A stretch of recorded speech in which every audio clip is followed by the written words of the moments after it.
Hello, Serge here from the back tee. If it looks a little dark and dreary and gloomy, that's because it is. We're expecting to get about 2 inches of rain or more here today, and it's quite early in the morning, and I'm trying to get this in before the rain comes. The question I have today is just about the exact opposite of what I saw the other day in terms of our daily video. Barry called me, and he was hitting his driver good and hitting everything else poorly, especially his irons. Well, today's question comes from Don, and it's titled Duck Hook. And Don says, I'm 69 years old, mid-handicapper that has been playing sporadically for 5 years. Great game. Wish I found it earlier. After trying a number of different approaches to the game, I came across your methodology, and it works great for me. I'm extremely pleased with my iron play from 3 through sand wedge. So he's got good iron play now. Improved my fairway metal play, and my short game continues to improve. Thanks for all of that. My driving is giving me fits. So here we got a complete flip-flop from Barry. Okay? Don's driver is what's killing him. I am down the middle much of the time, and when I'm on, I make some of the best shots I've ever made. However, I find myself duck hooking a lot. It's a solid hit, line drive that drives down 50 to 75 yards out and rolls forever with tons of topspin. That's why it rolls forever, because it's going low and it's got overspin, so it just keeps on trucking. That's why, conversely, slices tend to have backspin, so they don't run quite as far, but they go just as far offline, but they don't run quite as far. So that's why duck hooks are harder to live with, because they just keep on running with that overspin. All right. So Don goes on to say that most of the distance coming from long rollouts. I toyed with the ball placement and tee height to no avail. I use the same swing as I do with my irons, at least I think I do. But I feel I may be doing something wrong with my weight transfer with my driver. Any thoughts or hints would be appreciated. Don, here's the key. Number one, just like we told Barry, I think the first thing you have to check out is your alignment. Okay? And considering that the driver is the longest club in the bag, as the club gets longer and you get farther away from the ball, in other words, this would be moved all the way down here if I'm standing here with a driver, say, it's much easier to start really aiming more right. And the more right you aim with a driver, that means that as I want to swing to my target, my body is in the way to the target. Now, even if I'm making the 3/4 limited turn swing, which is in my case the forward arm, the left arm would be over my toe line, I am now, based on if my lines were parallel, I'm in the sacred burial ground. All right? Which means my body being in the way, I have only two choices to swing the club. I'm either going to swing this club straight down from being a little deep, which is going to be swinging me out there, to the right, which I could hit dead straight shots, good swings, dead straight shots to the right. In fact, perfect swings, but they'll go straight to the right if I swing straight down, because that's where my path is of where I'm aimed, because of my toe line. Because remember, we're shifting our weight down our toe line. That's why it's so important to get the toe line correct. So if I swing straight down that line, I can hit a perfect shot dead to the right. But what are most of us going to say to ourselves if we stand here and feel like what makes a good swing? Like Don just said, he feels like he's making the same swing as his irons, but longer club being aimed more out to the right for him, he swings down that line, boom, dead block.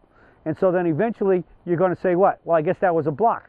But as I said in the Barry lesson, is you should, if you hit good swings to a wrong place, always drop your club down on the ground and check it, and come back here and check it. And as you can see right now, if this was my aiming line and my club is anything like this and it's a V pointing towards the target, I know that I'm aimed to the right, and that was, if it was a good swing and a good hit to the right, I know that I hit it right where I was aimed. Now, let's get back to this situation in terms of the swing. If I'm standing in here and after I've hit a few of these, my brain says, okay, I'm not hitting it to the right anymore, and the number one, I think, that error that's going to cause our swing correction that your brain will make to hit the ball to the target, because remember now, I'm basically aimed into the right field, to the right, or in baseball terms, right field, and I want to hit it to center field, which is where the camera is. So the tendency will be, even if, again, I make a perfect swing with my forward arm over my toe line, and even if it's 3/4, I'm going to do what? I have to get around my body because my body's in the way. Just like skipping a rock, that rock's going straight out there, but I want it to go here, not there. So what do? You start to reverse weight shift. All right? And a reverse weight shift means as I spin my body out of the way faster to clear my body so my arms can swing down my aiming line. Where's my body really going? From this view, you can see as I clear fast, I'm tending to go backwards because why? As I clear the hips and the shoulders very fast, the hips moving here straightens up the forward leg.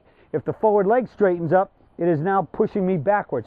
And I come back in here, and when I fall behind the ball and I release to the club, it's very likely always going to be an over-release, shutting the club down, and there's the pull. Sometimes it could be you do come over the top this way and come down with the club coming in shut, maybe toe it a little bit, and that'll start it left too. So it's probably one of those two issues. But just like yesterday's quiz, what's the number one issue in setup that can cause bad swings with any club? Alignment, alignment, alignment. Don't play golf without it. And again, what we say is the other syllogism is 90 to 95% of all swing problems arise out of alignment. So again, in this case, if what I just described is true, those swing issues, those compensatory moves, those compensations for the bad alignment of the swing, reverse weight shifting, or coming over the top, causing the over-release in both cases, those arise because of the alignment. So I've got a feeling that start with your alignment and then check those two things out in terms of could that be happening with your swing. And in many cases, a lot of times, players won't suspect that they're reverse weight shifting because they might come in, reverse weight shift, hit the ball, and then kind of push themselves off late and kind of get over to a pretty good tee finish. They say, okay, well, I got to my finish, and so they don't realize that they were really in a reverse weight shift at impact, right? They're here, they hit it, the weight's still back here, and then they give that late push off, and they get up there and they say, oh, I got there. But that's a day late and a dollar short. And so the key was, where were you at impact? You were not into the ball here and going straight through. You were still going backwards because this leg was straightening and the forward leg was straightening. One other big issue could be, your driver could be way too long, because as we know, they're building drivers way longer than as compared to the rest of your clubs. So I go get your driver checked. And again, being longer, the other big issue when you go see that fitter to get your length checked to see what you need is to get that shaft checked. It might be way too weak.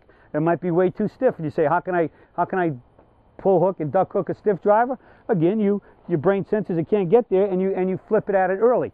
All right. So again, we're bringing into club fitting and getting your clubs checked to see if that could be an issue also. All right. Well, Don, I hope some of these things, I'm pretty sure that what I discussed today will probably hit your problem. Hit the nail right on the head for your problem. So check all those things out, and if any of those are it, and you straighten those out, you'll start hitting it more solid and straight and shooting those lower scores. Well, that's it for the search for today, and I'll be talking to y'all again soon.